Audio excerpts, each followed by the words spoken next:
Sometimes on some vehicles, you can program a car key yourself.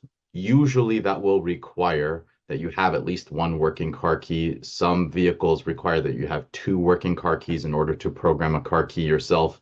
Some vehicles, like some older GM vehicles, will allow you to program a key with all keys lost. So you can add a key yourself without any special equipment. But unfortunately, most modern vehicles are going to require some special equipment, some programming equipment. Looks something like this. There's lots of different types of ways to program car keys. Automotive locksmiths will have lots of different options depending on the type of vehicle.